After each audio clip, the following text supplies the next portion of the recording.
नमस्कार, मी ॲडव्होकेट हरदास लांडे. बघा, सध्या महाराष्ट्रामध्ये सगळ्यात जास्त गाजणारं प्रकरण म्हणजे अशोक खरातचं प्रकरण आहे. ह्या बंधूचे जवळपास बरेचसे व्हिडिओ सोशल मीडियावरती व्हायरल झालेले आणि ते जवळपास मला तरी वाटतं सगळ्या महाराष्ट्राने ते व्हिडिओ बघितलेले. पण सध्या आता ज्या लोकांकडे हे व्हायरल झालेले व्हिडिओ आहेत किंवा ज्या लोकांनी ते व्हिडिओ सोशल मीडियावरती किंवा कुठल्याही प्लॅटफॉर्मवरती जर शेअर केलेले असेल, पोस्ट केलेले असेल, तुमच्या मोबाईलवरती व्हॉट्सअपवर तुम्ही शेअर केलेले असेल, कुठेही शेअर केलेले असेल, त्या सगळ्या लोकांसाठी महत्वाची माहिती आहे. आणि सध्या महाराष्ट्राचं पोलीस खातं हे किंवा महाराष्ट्राचे पोलीस सध्या ऍक्शन मोडवर आलेले.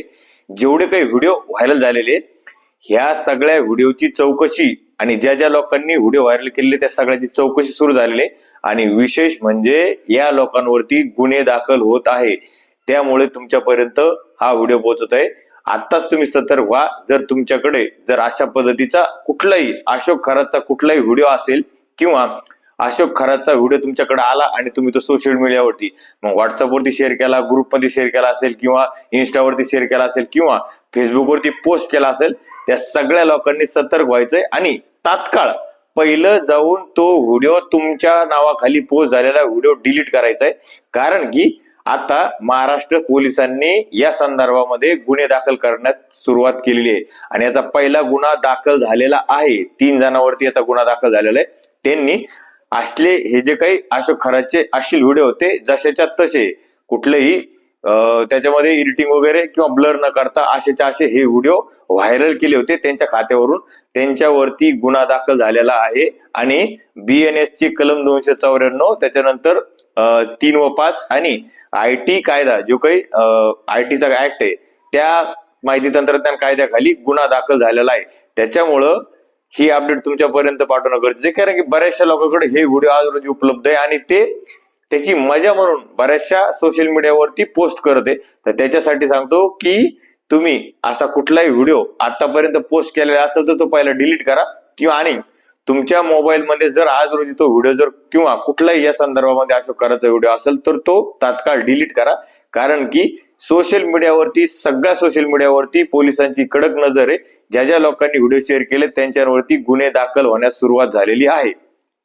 आता तुम्ही म्हणता गुन्हा दाखल आमच्यावरती का? ज्यांनी केलं त्यांच्यावरती गुन्हे दाखल व्हायला पाहिजे. मुळामध्ये ज्यांनी केलं, ज्या बंधूंनी केलं त्याच्यावरती गुन्हा दाखल झालेला आहे, तो सध्या अटक झालेला आहे. पण ते व्हिडिओ जे आहे ना, त्या व्हिडिओमध्ये एक महिला आहे आणि ती महिला सध्याच्या सिच्युएशन मध्ये विक्टिम आहे, म्हणजे ती पीडित आहे.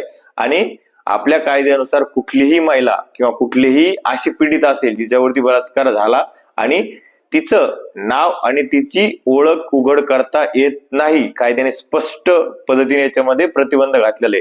जर अशी कुठली गोष्ट जर झाली तर त्याच्यावरती गुन्हे दाखल करता येतात आणि त्याच गोष्टीची हे तरतूद घेऊन पोलीसवाले सध्या अशा लोकांवरती गुन्हे दाखल करत आहे. त्याच्यामुळं तुम्ही तुमच्याकडे जर असा कुठलाही व्हिडिओ असेल तर तो तात्काळ डिलीट करा किंवा तुम्ही जर याच्या अगोदर पोस्ट केलेला असेल तर तो डिलीट करा आणि याच्यानंतर कुणालाही तो व्हिडिओ तुमच्या व्हॉट्सअपवरून पाठवू नका किंवा कुठल्या सोशल मीडियाच्या अकाउंटवरती तो शेअर करू नका, जेणेकरून तुम्ही सुरक्षित राहाल.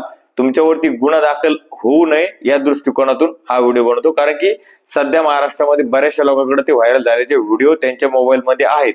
त्याच्यामुळे पुढे तुमच्याकडून गुन्हा घडू नये किंवा तो तुमच्याकडे असलेला व्हिडिओ चुकीने किंवा तुम्हाला माहिती नसल्यामुळे तो तुम्ही शेअर करावा आणि तुमच्यावरती गुन्हा दाखल होऊ नये या दृष्टिकोनातून ही माहिती तुमच्यापर्यंत पोहोचवणं गरजेची वाटली म्हणून ही माहिती तुमच्यापर्यंत पोहोचवते.